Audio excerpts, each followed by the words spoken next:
I am Daniel Lucas, and welcome to Book 101 Review. Book 101 is all about the books that I read for the last 40 years. And today I have my special guest. He is the author of the book early this morning. No other than Mr. Darrell Berry. Welcome to Book 101, Mr. Darrell, and can you please introduce more about yourself? Yes, my name is Darrell Berry, and this is my first novel. It was released 6th May, so it just released through Atmosphere Press, and it is a mystery novel. I'm a retired officer from the military, from the Army, and the book deals a little bit with the Army and some current events back in the Don't Ask, Don't Tell years.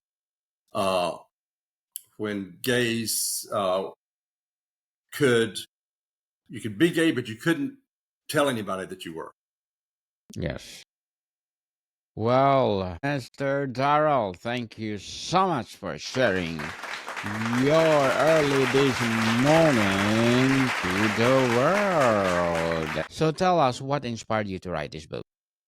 Well, I'm an avid reader. I read a lot, and I like mysteries. And I thought about writing this book a long time ago because I think I would enjoy writing. And at the time, I was in the military, and I did work in the area of biological agents and warfare. This book is totally fiction. Let me say this, Yes. because some of my work was secret, but this is absolutely totally fiction.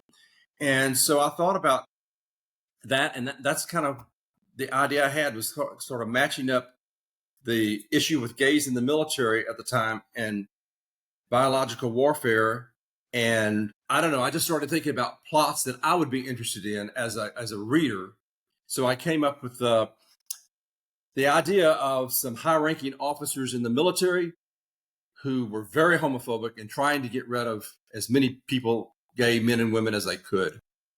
So there so happened to be a very legitimate mission of spying on a foreign country to see if they were making biological agents.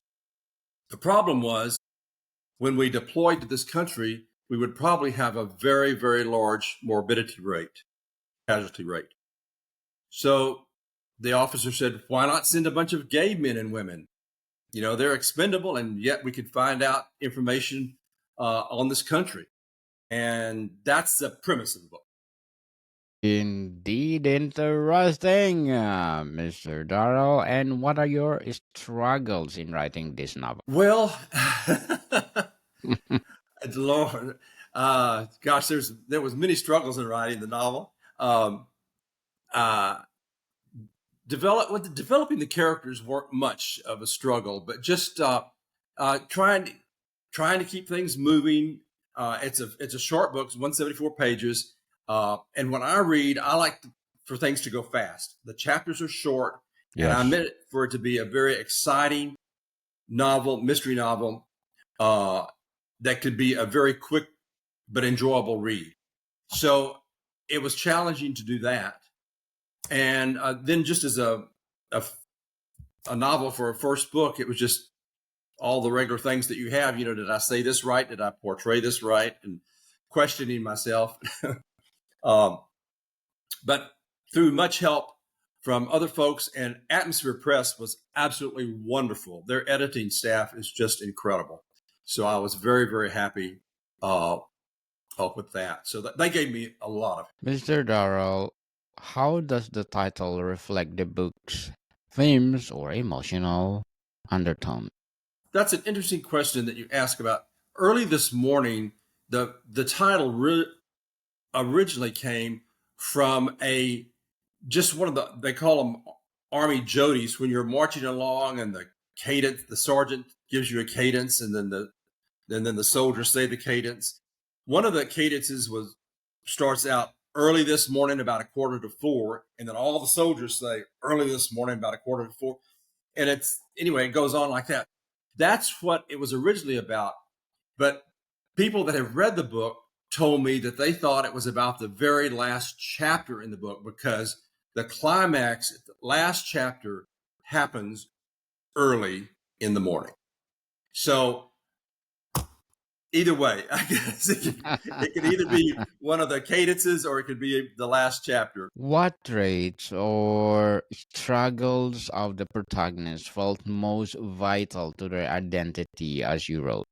That's interesting. One of the protagonists does not. His name is never given. It's just he goes by. We just call him the mechanic. Everyone else has a name. You know, all the other characters have a name. He was a mole that was inserted into the company. The entire company that went overseas were all gay and lesbian. This gentleman was not. He was very homophobic. He was a mole that was placed in there to make sure everything was kind of going okay. And his transformation, without giving too much away from the book, his transformation Spoilers. from being totally homophobic to the events that happened to him. Well, I'll just say the part of the company end up saving this gentleman's life, and so he has a total switch from hating the service members to respect. Do any characters embody aspects of your own personality or people you've known? Yes, yes, a lot. In fact, I would say nearly every. I did not write a character specifically from a certain person that I knew, and certainly not me, but a certain person that I knew. But they are absolutely a compilation of people that I have known in the past. Nearly all of them, I would say, even the minor characters. And I will say, a very small portion of the book does deal with a little dark, because it does deal with the problem of teenage suicide of gay folk, kids. But so I didn't, on that little blip of it, I didn't know that person exactly. But it's just, it's, so prevalent to why I thought I needed to include something like that in the book. And it fit well with what the book was all about. So, Mr. Darrell, is the setting symbolic, or how does it influence the character's decision or growth? Did you say, is the subject symbolic? Is that what you said? Is it the setting symbolic? The setting of the book itself? Of the book? No, I wouldn't say that it's not necessarily no, not particularly. No, I don't think I'm not that intelligent. I'm just a simple guy, so I didn't write a lot of write. It's pretty cut and dry. Let's put it like that. So, did you delve into historical, cultural, or technical research to the I ground did a story? little bit, yes, Mhm. because I lived through before Don't Ask, Don't Tell, during Don't Ask, Don't Tell, and so I knew quite a lot about it. But I did, yes, I did a little bit of research there, even though this is fiction, about the policy, and then I did some research on some of the areas that I write about in the book, some of the geographic areas. So although it's fiction, there are a lot of things that are true. The place, the settings, the happenings, the personalities, that type. Were there other title contenders? And why was Early This Morning ultimately chosen? It's when I was thinking about the book and thinking about what to call it, I mean, there was really no reason to label it. I could have waited till I finished the book, but for some reason, I had this nagging. I don't know. I don't know why. I wanted to go ahead and label it. And I came in the Army as a private, and then I retired as a lieutenant colonel. But all during the time, I used to love the marching jodies, we call them, these cadences. And this one was I was particularly fond of. And I really don't have any more reason than that. I thought it was had sort of a catching, you know, title. So Which scenes resonated with you the most deeply and why? scenes, there at the very beginning of the book, the first couple of chapters, there is a scene where there are people in a gay bar, and the military police are about to approach the bar and arrest them. And tipping off the whole idea of people in the bar tipping the folks off and say, hey, if you're in the military, you need to get out of here. That scene was happened time and time again during Don't Ask, Don't Tell. So that was a very significant open. It wasn't the very first scene of the book, but chapter of the book, but it came very, very close. Then the realization after everyone was gathered together, and it was time to train and deploy, and people started looking around and saying, "What's going on? I know this guy. I know this guy. We're all gay." That rationalization chapter was very significant, and then toward the end, the actual when the plot thickens and we know what's going to happen to the soldiers, those particular chapters are very significant. And of course, the very end when the good guys win and the bad guys loses also significant. How do secondary characters illuminate the protagonist's journey or the center conflict? I think I'm glad you asked that because to me, the secondary characters are so very important um, to move the action forward, and they're sort of supporting roles to the protagonist or to the main characters. Or I mean, you can't do without them. And that's something I didn't realize until after I got deep in the book, and I even went back and worked on the supporting characters to make them more poignant uh, and more important. Uh, but I guess that was a realization to me as a writer about how important they could be, and I really couldn't do without them in the book. They may be supporting or minor characters, but they're actually very, very, very meaningful to the story. Mr. Darrell, what motivations or complexities make antagonists compelling rather than one dimensional? Repeat that. I'm sorry, I didn't quite catch all that. Yes, what motivations or complexities make the antagonist compelling rather than one dimensional? Well, I've already mentioned the mechanic because he went through an entire transformation. I mean, 180 degrees in his thoughts about gays in the military. Um, then, and that was the most dramatic. The other, excuse me, has to do with a friend of one of the main characters, another Army officer, and he had no idea that his friend was gay, and yet he was in this group of people being deployed. These two men who were both lieutenant colonels, the realization that they had known one another all these years and now are just now finding out, that one of them is gay and one of them is straight. Uh, that was to me was a very important realization. I think those two are the most drastic ones. I was going to say that was one exception, but no, that goes back. The mechanic is the main one though, because it's just a tremendous change of attitude for him. Mr. Darrell, what motivations or I should say, what was the conclusion plan from the start or did evolve organically? It evolved. It absolutely evolved. I had an idea, kind of a very, very basic idea when I was doing my outline that what I wanted to happen. But the end of the book did not take place in my mind until nearly the end of the book. Literally, it was as I was writing along, as the story was progressing, as things were moving forward. They were going overseas. All these interactions were happening, but I didn't know how it was going to end until I really came to the end. I don't know if that's a common thing with writers or uncommon, but certainly happened with me. I did not know until the very end how this was going to be resolved. Does this story world or characters leave room for future exploration? I don't know. I'm working on another book.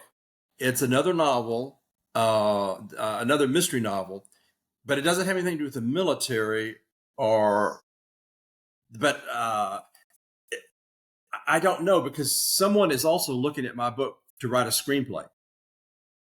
So I'm not for sure. They may have some ideas about, a carry on, but at this moment, I don't.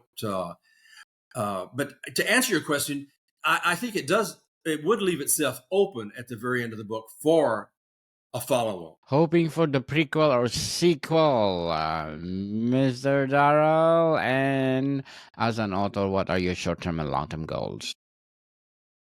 Short term would probably be to turn not me personally, but there's someone that's writing that wants to write this as a screenplay, and I would be involved in that. So that is the very short term goal. Well, other than getting the book out and selling it, I guess I should say that would be number one. But then the sort of long term goal is another novel. Good luck to your goals, Mr. Darrell. And what is your piece of advice for those people out there who want to write their own book? Wanting to write their own book, Yes.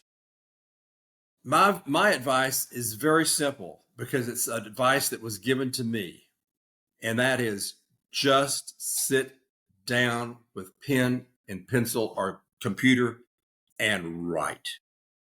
Just do it, because that to me, that's the hardest step. What am I going to write? How am I going to write it? All this kind of stuff. Forget everything. You've got an idea, sit down and start writing. That's what I did, and ended up with a book. Yes, indeed. And thank you for your advice, Mr. Darrell. I hope people listening or watching right now make their own book if they have the passion to write, and stop procrastinating, people. Were there moments where writing the story profoundly affected your own perspective or emotions?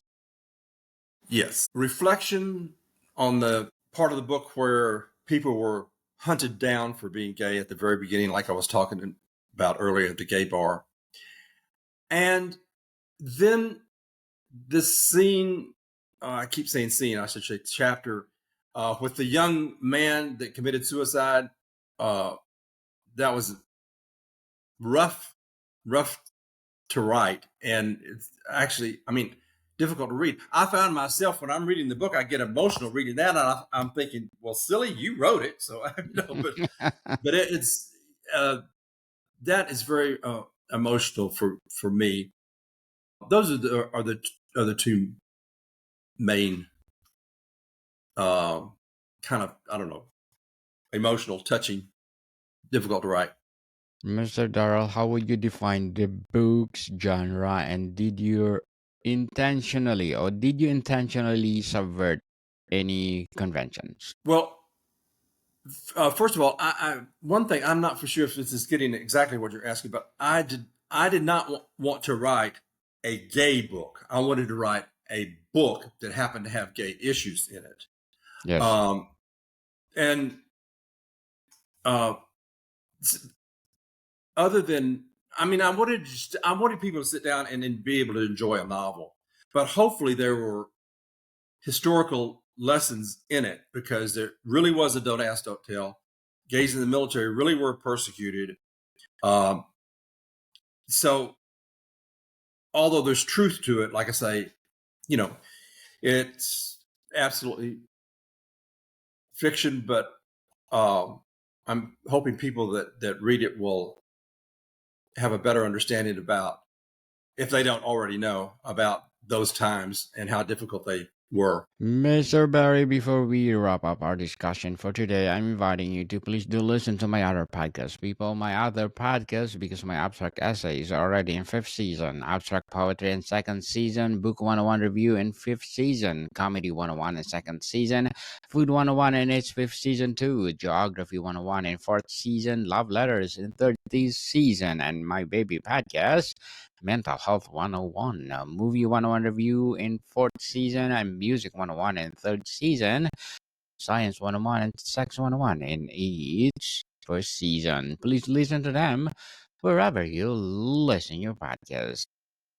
Mr. Barry, how does early this morning fit into your evolution as a writer compared to the past or future works? Well, it was my first book, so I guess it's a starting spot, a starting stepping stone, I guess. Yes, indeed. Congratulations, Mr. Darrell Berry, for creating your first book to the world early this morning. So, can you please invite our listeners to support your debut novel? Yes, as you mean, as far as where you can get it, I mean, it's on Amazon. Yes, please. Amazon on where books are sold. Yeah, it's for sure it's on Amazon and Kindle, and we're right now and getting it into bookstores, but for sure Amazon. You can get a hard copy, soft copy, or Kindle. Yes, people, let's support Mr. Darrell Berry because if you support him, more and more and more empowering books like this to come. So, Mr. Darrell, thank you so much for your time.